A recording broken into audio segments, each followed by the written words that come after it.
Hey everyone, welcome again. It's me, Daniel Kish. I'm a Hungarian national team fencer, and today we have a very special guest who's definitely our highest ranked fencer so far and one of the best in foil.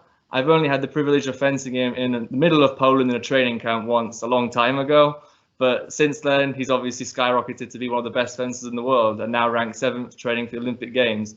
So, Nick Itkin, welcome to the show. How are you doing?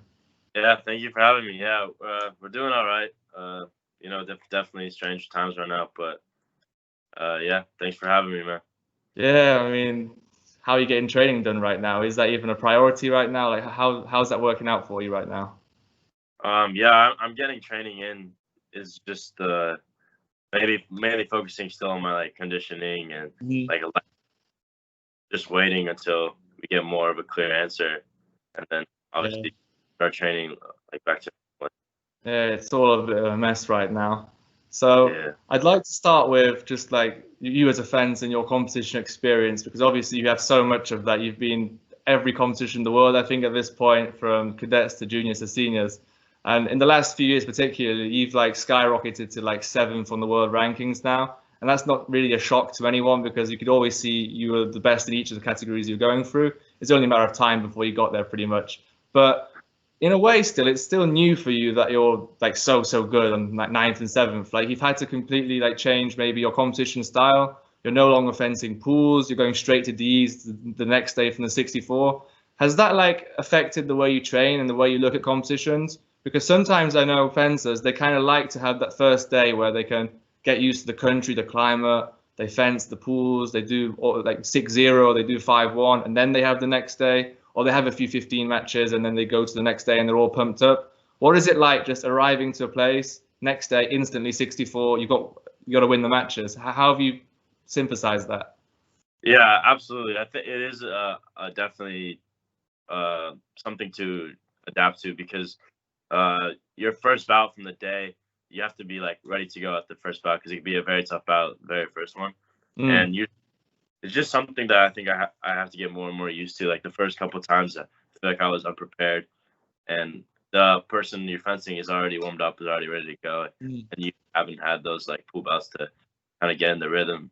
But I think it's definitely an advantage for sure just to have um, your like bracket filled out. You're come there for only one mm. day of competition, but it's definitely something to get used to, and uh, I'm definitely happy that I'm in that situation.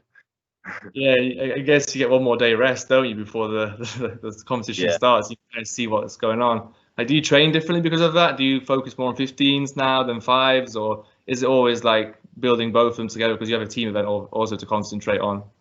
yeah. I still do fives just to for the team event purpose, Mm. but yeah, I feel like I've definitely incorporated more and more 15s. Um, just in general in my training as I grow older, I feel like I mostly depends on 15 Mm. touch or scores with no bouts with no score. And would you like, if you know like your match, like before going into like an event, maybe you kind of can work out who you're going to fence at what stage.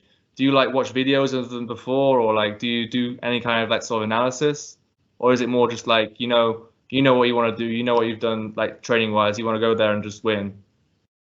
Yeah, like I would watch fencers like before, like early before the competition maybe, but Hmm. competition, like most of the fencers that you're going to be fencing, you've already seen them, you already Hmm. know who they are. So I don't really watch it the day before, but I know some of my teammates do that. Hmm. But personally, I don't want to like get too far ahead and to see like Hmm. who I'm expecting Yeah, because that can be a problem too. So as you know from being a fencer, obviously doing all this competition work and stuff, you know how mentally draining it can be at an event. Sometimes, especially when we were cadets and juniors, it's all in one day. So we'd wake up at like 5 in the morning, and if you're fencing the final, you're fencing at like 7 in the evening. So like you can be mentally more than physically tired. Like how do you manage like a competition between the matches? Some people like to listen to music. Some people like to just like bounce around and talk to people. Some people like to just completely shut off and then just like be so in the zone. Like, what do you kind of do to stay in that kind of zone without obviously losing your mind? yeah, I think there's definitely an aspect that's just like experience will like get you more used to it. But like for me, I like to have like a routine before like every bout, even though it's the way that I warm up. Like if I'm like out of not focused, and then once I get into my routine, I kind of get into the rhythm, and it's like on about again.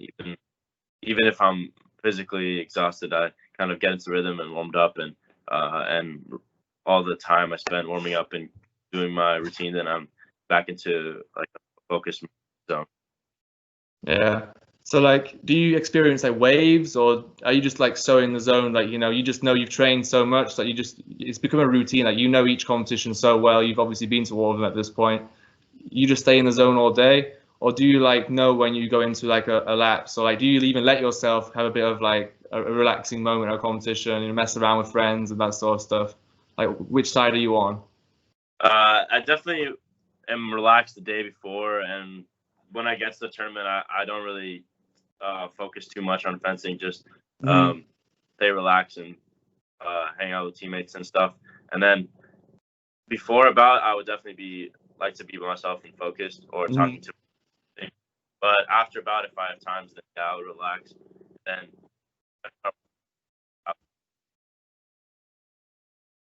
Oh, your sound cut out a bit then. yeah. So when I'm for a competition, the day before a competition, I would definitely be relaxed and hang out with teammates. But if I'm right before a bout, I would like to focus on myself and either get with my coach. And then after a bout, if I have time, then I would hang out and relax. And then as soon as I start warming up, then I kind of get myself focused again. Focused. And it's great you mentioned like how you treat bouts. So I'd really like to move on now to like, you've had so many incredible matches. Like one of my favorites is definitely like 2-12 against Marini, or like even the final of Shanghai was 14-14. It's unfortunate you lost that, but it was a nice hit. You've had so many 14-14s throughout your career. Like at 14-14, do you like have a plan, or like is it more of like in the moment you know what you're gonna do, or you don't think about the score, like you just one touch at a time? Different people have different like ways of thinking about it, but I'm really interested to like see what you think about those moments. Yeah, I think those are very crucial moments. I just think it kind of varies for bout to bout. I don't have a specific action that I want to do every time. It's just whatever I feel is working in that bout, I'll have an action, and I'll make sure that I have one action in mind and be confident in that action. I mean, one bout I particularly want to talk about is like this one. If you can see it, can you see this? Yes. Okay, so this was obviously when you won your first gold medal in an international World Cup, and you're fencing Enzo Lefort, who is now actually the senior individual world champion. But what was it like fencing like a French guy in a French crowd in Paris? Everyone probably cheering against you. Does that get in your head? Do you even think about it? Do you even hear it? Or what are your thoughts on that? I kind of, like, to be honest, I thought fencing on that stage was like a great experience. Paris was one of those tournaments where it's got a lot of fans. It's great setup. It has a real professional atmosphere, and just all those people watching and cheering just got me more excited, and I just was more amped up to fence at the end of the day, where physically I was pretty tired, but that adrenaline just got me more and more energy, and I didn't really get tired at all. I mean, it's great to hear. Like some people might like shy away from the pressure, and they feel like the atmosphere like against them, but you just said completely the opposite. You're like you're pumped up by this kind of stuff, which is really cool. And like you're fencing, like you're fencing Dani Gorazzo here, like she's like Olympic champion from 2016. Like when you're fencing these guys, do you ever even think about like the things they've achieved? Because I know, for example, if I was to fence like one of these guys, I immediately think, oh no, in my head, like I'm fencing this Olympic champion. Oh, I'm fencing this guy. Do you like treat it that way, or do you completely like ignore whoever you're fencing, but you just know you've got to win, you've got to be the best you can be? Yeah, I mean, I have tremendous respect for their results and everything, but when I'm fencing them, I don't focus on how great the fencer is, just like what their weakness is or what I think I can hit them on. Mm-hmm. Yeah, like I think both I think it's matches. definitely a mental confidence that you have to have, is regardless of who you're fencing, that you have this bout and you should win this bout. Yeah, I guess that comes through the training you guys get in America, because you've got such a big talent pool of cadets, juniors, seniors, that you kind of, if you win competitions in the US, I imagine you can just kind of take that to anywhere in the world. Like, you shouldn't feel like fencing these bigger guys is any different, because like you guys just do crazy stuff on the piece back home. Yeah, I mean, we definitely have a lot of talented younger students, and our senior team is one of the best. Yeah. Our national tournaments are crazy. For like a junior event, they'll have like 300 kids signed up. So our national tournaments are definitely like very unique, whether it's in a good way or in a bad way. But yeah, they have the opportunity to fence with. Every fencer has opportunity to fence with high level fencers. So that's how it works. It's great you mentioned like competitions and the size of them, because that obviously links to like the US national team.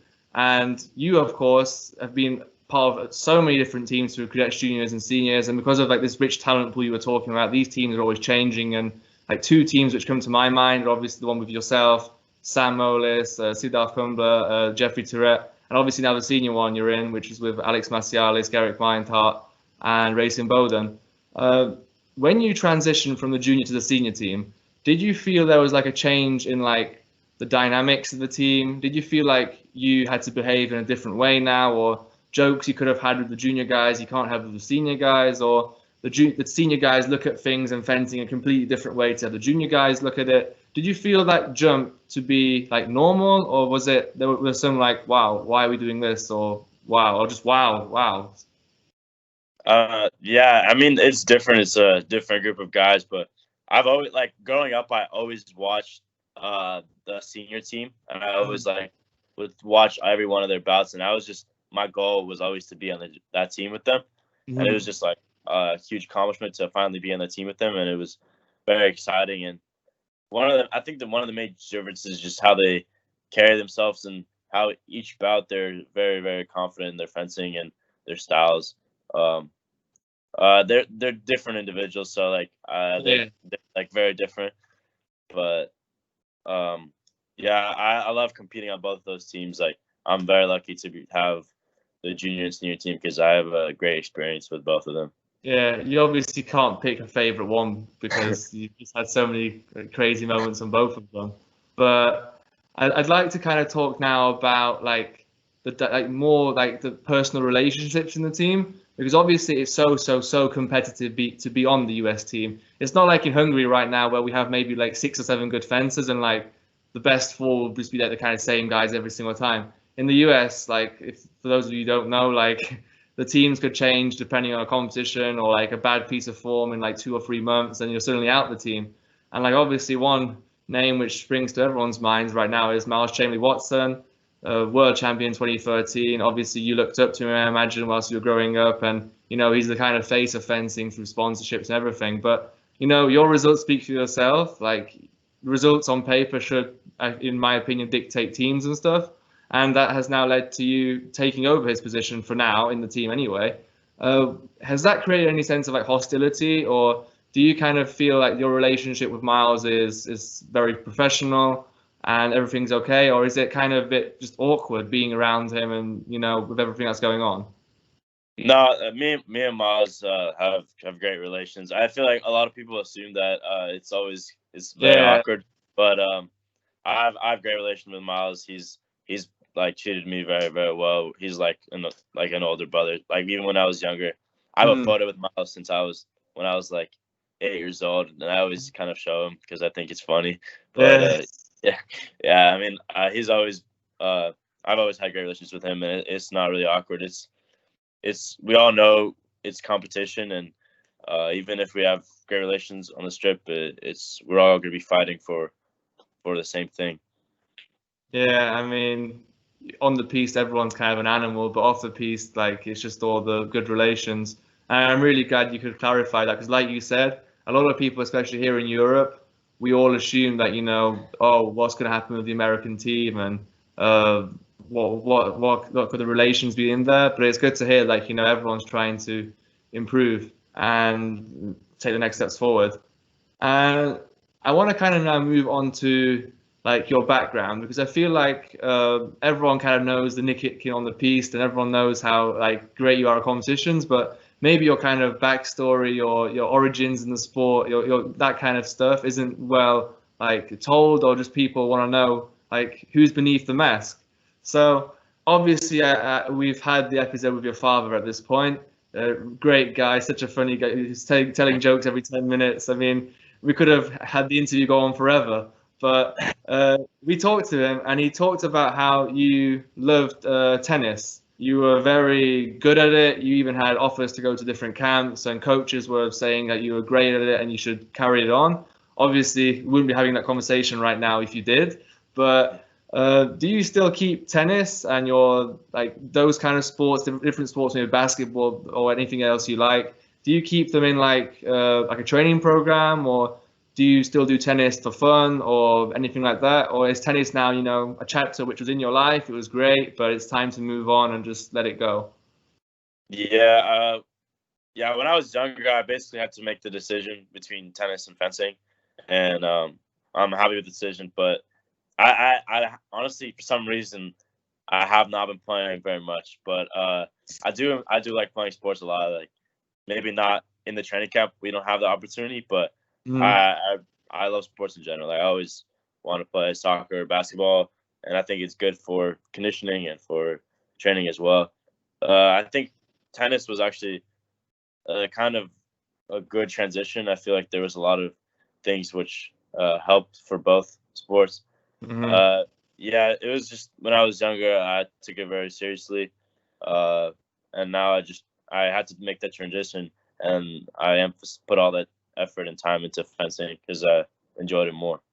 Yeah, that was going to be my next question actually. Like, what was the defining factor which made you feel like it's over for tennis and now fencing is the way forward? Was that your decision? Was that influenced by your dad? Or like, obviously I've heard his story, but I'm interested in your side of the story too. So like, what made you stop tennis? There was a point of time where I was already getting older and I needed to like focus all my attention on, and I chose fencing. I enjoyed it more, and yeah, I thought I would have made the right decision. And I mean, I think you have made the right decision. I mean, we'll never know what you could have achieved in tennis, but if it's anything like to do with what you do in fencing, I think it would have been a pretty high level as well. But you have no regrets, obviously. And I'd now like to talk about like your kind of like family, because obviously some people might just assume you're straight up American, 100% born and bred, completely like natural history of being an American. But you have your parents are obviously both Ukrainian. Your family represented Ukraine in many different sports, if I'm not wrong, like gymnastics for your grandparents and your mother as well. And obviously you've had this kind of like background going on. Did it ever cross your mind, maybe as like a kid or even just growing up in your early career as a fencer, to kind of have this like, I don't know, like sense of, oh, I want to follow my family's steps, or I want to follow my father's steps and fence for Ukraine potentially, or compete internationally for Ukraine? Like, was that ever in your mind, or is this kind of like a dream or something you just thought about for 2 seconds and like, it could have happened, or nah, never wanted to do that? Yeah, it was kind of like that. It never was. It never really came up. I never really acted on that opportunity. I knew it was possible if I wanted to. I just never really acted on it. I don't know. I always competed in the U.S. and I enjoyed competing for them, and I always had the dream of being on the national team.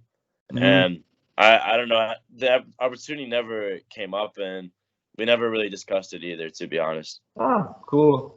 Because usually people like tend to change countries if they have like a problem with the system, or you know there's better funding elsewhere. But I don't think there's anything wrong with the US system, right? I mean, why would you change?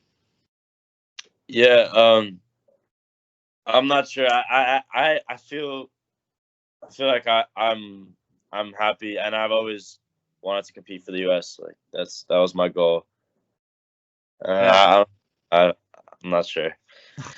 Yeah. No worries. And now, obviously, I've mentioned your father.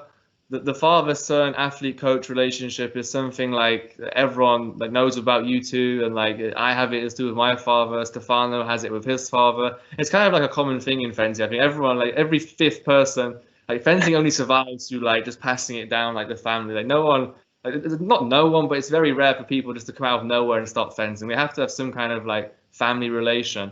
So, can you talk a little bit more about the relationship with you two, like on and off the piste? Is it as like nice as it looks from the video, where you're both hugging each other all the time, or are there lots of heated moments at home, or was that more when you were younger? Just like, can you tell me any like experiences or funny stories, or any kind of like real interesting things that people might want to know about you've gone through with your dad and what it's like to have your dad as a coach? Yeah. I feel like it's definitely a unique experience. It's there's definitely a lot of heated moments. I'm not gonna lie to you. Like, for example, if I have the main difference is fencing is always a conversation. It's not just like only at the strip with the coach. So, like, let's say if I have a really bad like tournament or lesson or something, like that conversation will continue on outside of fencing as well. So it's always a topic, and yeah, we can argue about a touch or an action for like weeks. Like it could be, it's not like crazy, but we like are always not always, but like after a lesson we would discuss something and maybe I disagree or something, and we'll be talking about it for a while. So yeah, it's definitely just always going on. Did that ever like take over your kind of social life? Was it like your dad would say, "Oh no, you shouldn't like do this. You should be training right now," or did he always kind of like give you your space? Because sometimes, like, I know, for example, with my dad, it was very much like, "Oh, like don't do what everyone else does. You're a fence. You're an athlete. You're like my son. You're gonna be like me. You're gonna like." It's very like kind of like it's not the same as if a coach was speaking to like someone that's not their son, because they'd be like, "Okay, they can do whatever they want with their life. I don't care." But like because he's your son, like, did you ever feel like he ever pressed you into doing things you didn't want to do, or you know, you were like a professional as well from such a young age? You were kind of like, okay, yeah, I want this as well. Yeah, I mean, I feel like that was maybe a case when I was younger, probably. But as I grew older, I became like more and more professional on my own, and I became more independent when I went to university and started traveling. But when I was the case younger, I felt like that was the case, especially growing up. And I think now I'm very independent, and I think we have good relations on that. Yeah. Did he always travel with you as well, or was it like when you were younger? Did he only come to your big competitions like a World Championships, or when you were going to these Cadet World Cups? Were you alone? Was that difficult? Because sometimes then people don't see the side where like because he's your dad, you want him to always be there, but now he's not there. Was that kind of strange, or did you get through that okay?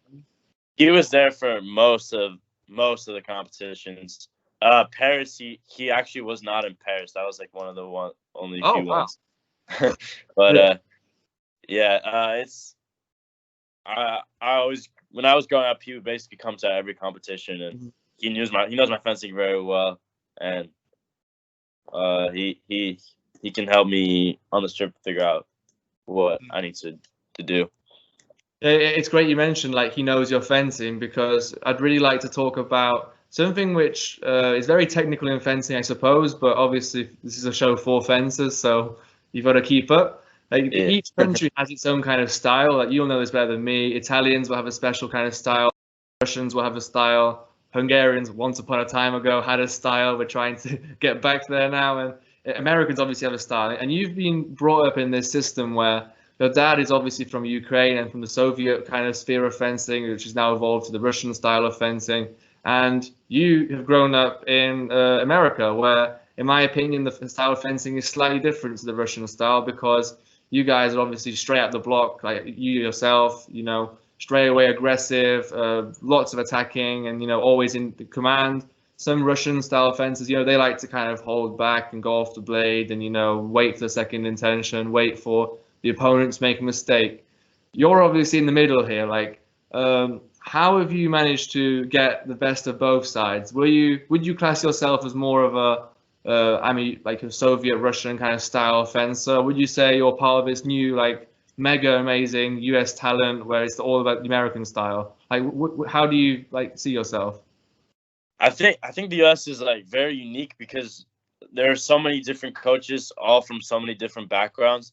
Mm-hmm. And if you go, there are majority, I believe, for example, Alex and Garrick, Greg is their coach, and I believe they have a very, like you explained, American style, very aggressive and going forward.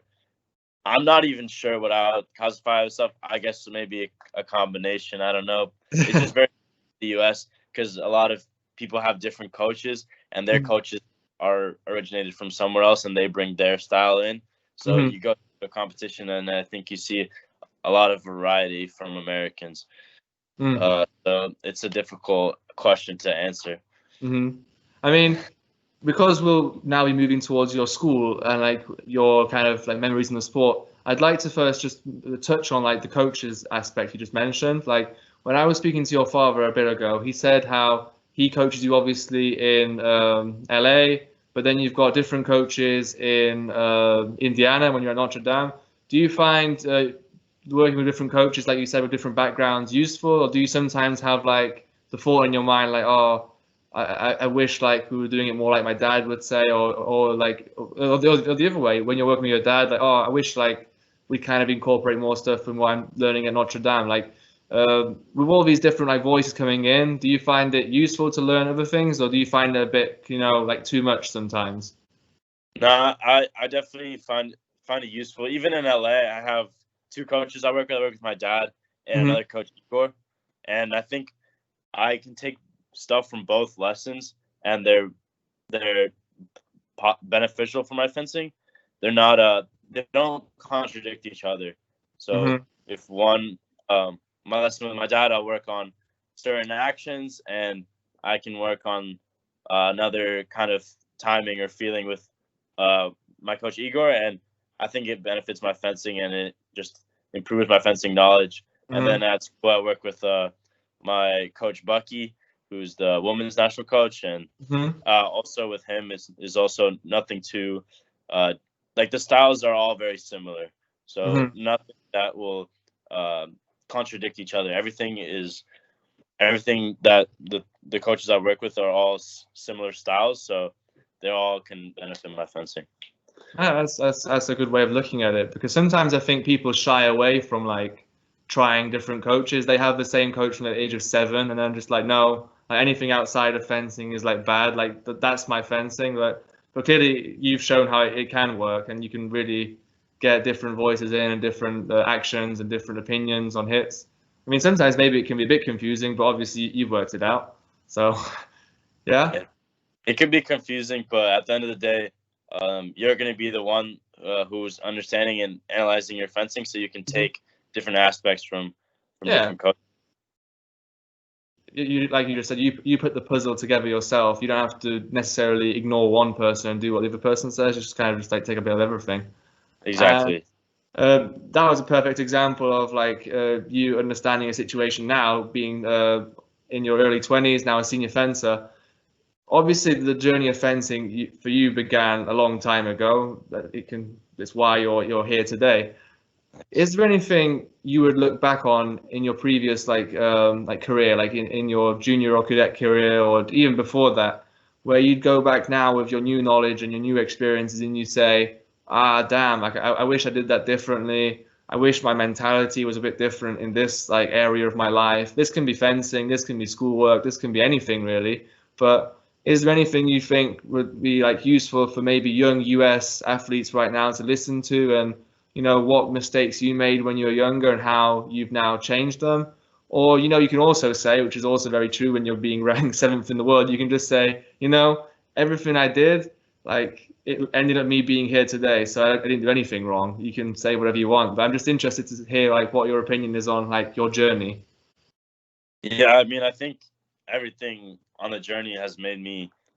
I learned from it and made me understand where I want to be and what I want to do. But yeah, I mean, I feel like the biggest jump for me when I was to become a higher level fencer is when I was a kid. I always focused on. I was very comfortable with maybe like one or two actions, and I was very comfortable just staying on defense and kind of like scared to set up anything else than I was like those two favorite actions that I was really comfortable with. And I think as growing up, I realized how like I focused on learning more new actions and doing more stuff in training and executing those in tournaments. And that's what kind of took me to the next level, because when I was younger, I really just was afraid to learn new actions and to execute. If they weren't working, then I was like, okay, I'm not going to do those anymore. I'm just going to stick to my two favorite things. And I think that was my major mistake when I was younger, was I was very afraid to do new stuff. And other than that, I feel like that was the major aspect where I improved in fencing. I mean, as a silver lining, though, you could still say those two actions which you developed, like they're your solid game now, and like you can always kind of count on them. So you can also say that it's not a bad thing, but obviously what you said is very true, that if you kind of stay narrow-minded and ignore everything else, then it can be a problem. And I guess that's why it's nice you've got some coaches now to work with you. Like you can sort more moves out and go forwards. Yeah, I talked to your dad. Oh, sorry. Just so you're able to change your action, and if you're in a situation where you need to do something else, like you're able to adjust and you're able to change the way of the bat. Yeah, just have that arsenal where you can just pick different moves to different people in different situations. And obviously you need to train those in, because it's not just going to happen when they have a competition. But at 14 all especially, or you never know, maybe you can just get a bit of luck. Yes. You never know, you always need luck in fencing.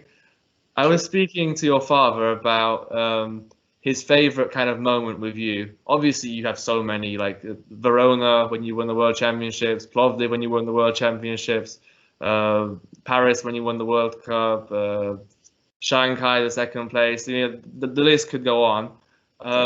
He identified one which wasn't on my list, which was when you won the Budapest Cadet World Cup, which for him, he said it was the first time you won a big like international competition, and obviously Budapest is quite a tough one.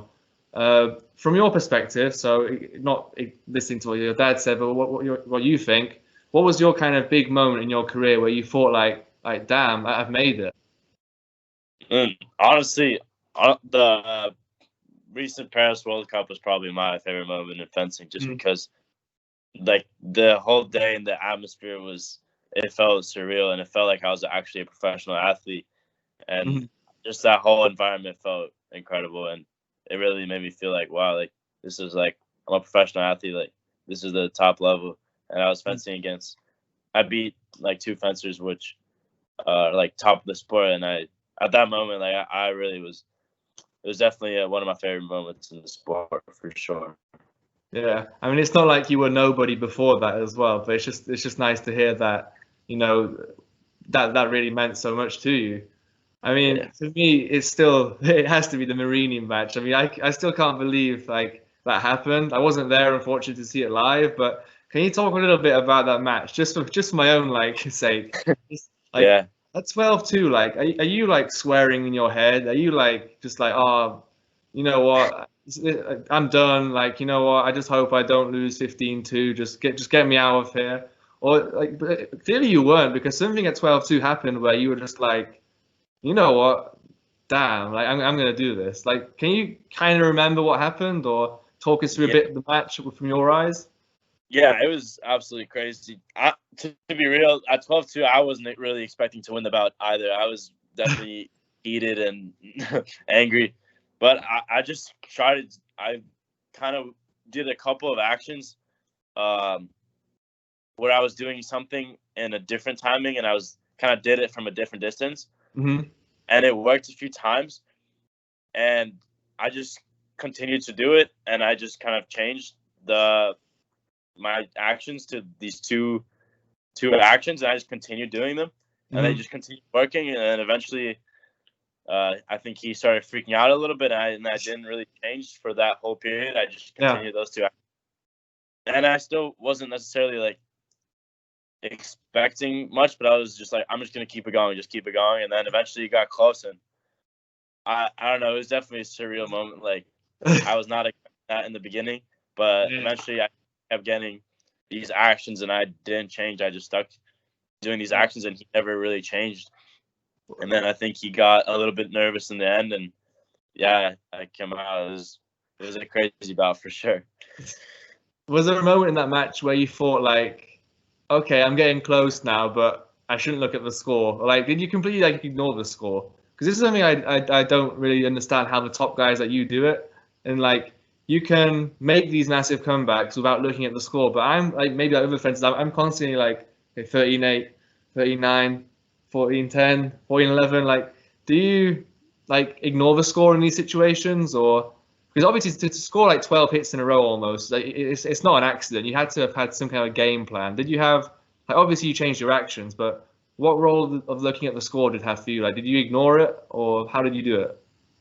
I mean, it's hard to ignore it. You always know the score, but you just focus. I just kind of focus like, okay, I'm gonna do this again. Like, all right, I'm gonna go for this action. I'm just gonna do this one, and I just kind of confident in it, regardless of the score. I was like, all right, this is what I want to do, and I just continued doing that until the bout got really close, and then he got nervous, and then I kind of finished the bout, and it was definitely a crazy moment. Yeah. I don't think anyone expected it, and even I didn't at 12-2. I mean, your dad told me he nearly had 4 heart attacks during the match, so you know, you definitely made it interesting for everyone, especially the people there. Yeah. So sorry. I hope so. Yeah. Yeah. Well, it was just keep doing it, man. I mean, I want to see more. Just to kind of like conclude, then. A lot of people look at fencers as like, you know, they're fencers. All they can do in their life afterwards is be a coach. You know, it doesn't give you any money. Like, they're just doing it because they like the sport. They're good at it. Okay, whatever. When they're done, they'll stay in fencing forever. But you're obviously at the University of Notre Dame, which is a very prestigious school, not just in sport, because like your dad was saying how amazing the facilities are and everything, which I'd like to hear from you as well. But from the college perspective as well, like you're there for a reason, not just to kind of like, you know, be at a college so you can say you've been to college, but you have aspirations as well.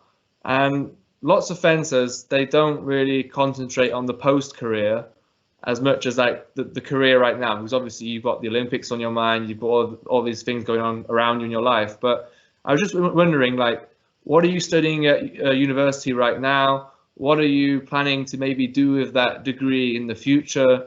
And how have you really prepared for yourself after fencing when it's a sad moment obviously to think of when you're 21 right now, but you know, it's got to be in our heads at one point that when we're done. How are you preparing for the future afterwards?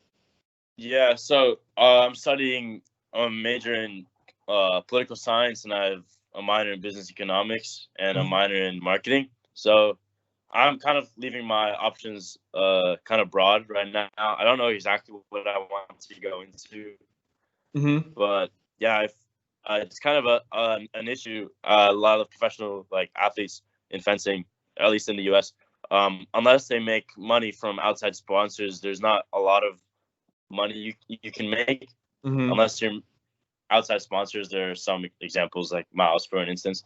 Yeah. But yeah, so I always kind of kept that option available after fencing. If I ever want to go into another field, I have that opportunity. For example, Garrick Meinhardt, he went to Notre Dame as well. He's going to go to med school with his wife, Lee Kiefer, so they're going to become doctors after fencing.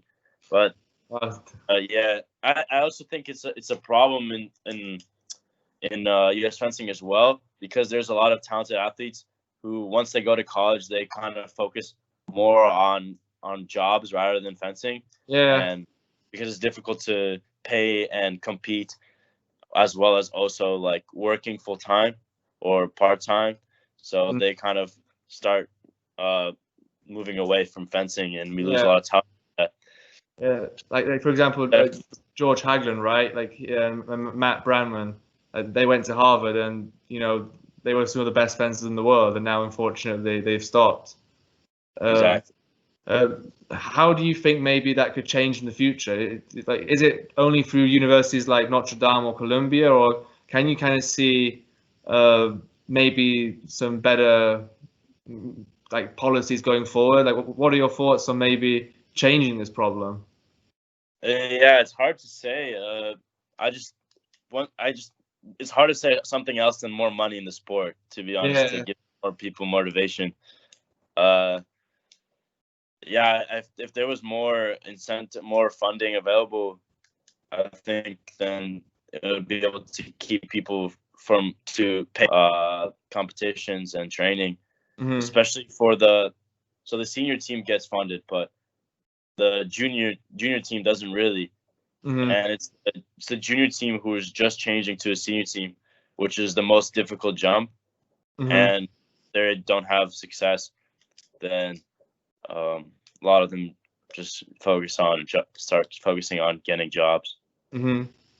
I just wanted to ask you one final question, just from my own question, really. Like the Ivy League and the NCAA, it's just such a massive thing, and so many like Europeans, like who aren't maybe the best in the national team, or they could be the best in the national team if they stay. A lot of people like go to America, to university, to college, to be part of the NCAA.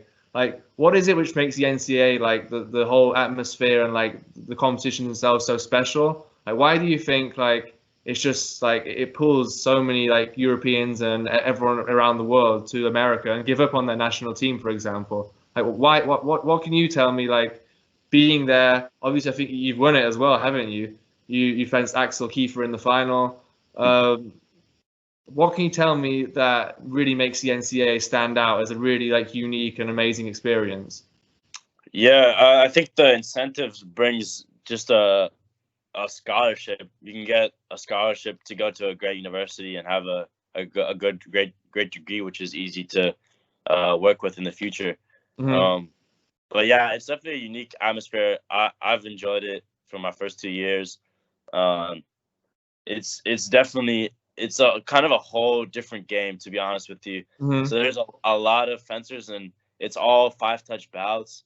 Only the top 4 is 15-touch bouts. Wow, I didn't know that. That's crazy. Yeah, it's a very different system, and all the fencers are very like loud and aggressive, and everyone from the school comes and they like start cheering like crazy. So it's like a battle. Like it's definitely very crazy out there. It's a very unique system, and I think the college education, college degrees brings the incentive, and then the team trains together and works together, and they motivate themselves to try to get this NCAA title. Yeah, I mean, it's always against Columbia, isn't it? Like you guys, University of Notre Dame and Columbia. It must be strange for you when you've got Sam and then Sid on the other team, and you guys, Marcelo, and you guys are training all together. But you have to be like such massive enemies in that battle. Like, do you find that like, easy? Do you guys laugh about it afterwards, or on the piece, you kind of want to kill each other because the battle, the atmosphere is just so big that you kind of ignore like everything else. Yeah, it's like this tournament is like nothing I've ever competed in. Everyone wants to kill each other. It's very hectic. Like the fans start screaming and yelling. Like the fans are your teammates from your school. Yeah. So everyone's like trying to kill each other, regardless of it's my teammates Sam or Sid. It's crazy. Yeah. Wow. I mean, you've really got all the experiences of any fencer possible, really. You've got the battles, you've got the international competitions, your father's the coach. I mean, we all want to see what's next. But for now, thank you very much for being on the show. If you have any social media you maybe want to share or let us share, is that okay? We can put your Insta in or something like that so people can see more. It's just my Nick Itkin, I think. Yeah, Nick _Itkin. Cool. And well, I hope you keep training the way you can in this difficult time, and obviously really hope the Olympics will be held because we all want to see you there in both the individual and the team event. Hopefully we can start fencing from March. And yeah, thank you again for being here. And hopefully I can fence you one day, because that means I'm in the 64 at least. So Yeah. yeah. Thanks, Nick, and stay safe. Cool. Thanks for having me, man. Appreciate Thanks. it. Bye. See you, man.